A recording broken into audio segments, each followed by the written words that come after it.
नमस्कार, आप देख रहे हैं 9 भारत समाचार। सिरपुर कागज नगर का आज तरकारी बाजार बंद का आह्वान किया गया। यह बंद किसान लोगों के द्वारा रखा गया है। किसान लोगों पर तय बाजार टैक्स देने के लिए कहा। किसानों ने कहा, हम दूर दराज से सब्जी लेकर आते हैं एवं कुछ किराए एवं कुछ थोक विक्रेता हमारी एवं बाजार का टैक्स काट देते हैं। बचने के नाम पर केवल नाम के लिए अल्प लाभ मिलता है। उस लाभ में भी हम यदि नगर पालिका को तय बाजार का टैक्स देते हैं, हमारे हाथों में कुछ नहीं रहता। 9 भारत समाचार से प्रयाग तिवारी की रिपोर्ट।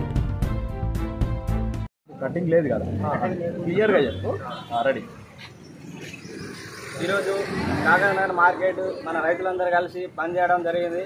ఎందుకంటే తైబాదారు చిట్టి అనేది ఇంతకుముందు గతంలో లేకుండే మాకు ప్రస్తుతం నిన్నటి నుండి అంటే 1 తారీఖు నుండి వీళ్ళు తైబాదారు చిట్టి అని ముల్లెకు గంపకు 10 రూపాయల చొప్పున కట్ చేయడం జరుగుతుందని మనం ఈరోజు బంద్ చేయడం జరిగింది. ఈ తైబాదార్ చిట్టి గతంలో ఒకప్పుడు ఉండేట, అంటే 10-15 సంవత్సరాల క్రితం నుండి ఉండే కొన్ని రోజులు. తర్వాత బంద్ చేయించిండ్రు, మా కొన పన్న తర్వాత కొంచెం బంద్ చేయించిండ్రు. అప్పుడు అట్లనే ఇప్పుడు తైబాదార్ చిట్టి కట్టకుండా బంద్ చేస్తే బాగుంటుంది. ఎందుకంటే రైతులకు వచ్చేదే మామూలుగా 10-20 కిలోలు తీసుకొచ్చే అత్తదే మనకు 100-200, అందులో నుండి 10 రూపాయలు కమిషన్, 10 రూపాయలు ఏజెంట్ 10 రూపాయలు, మళ్ళీ 100కు మరి గంపకు 10 రూపాయలు పోతే 20 రూపాయలు పోతుంది. వచ్చేది 80 రూపాయలు అంటే మంచిగా ఉండదు. కాబట్టి రైతులకు చాలా నష్టం జరుగుతుంది. 4 ముల్లలు రైతు తీసుకొస్తే 40 రూపాయలు అటే పోతాయి.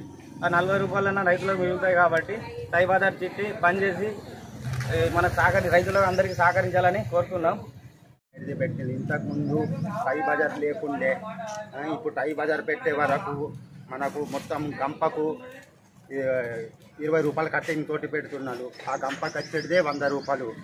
దానికోసమే మేము టై బజార్ని రద్దు ఉండాలని అందుకోసం స్ట్రైక్ చేసి బంద్ పెట్టినాము.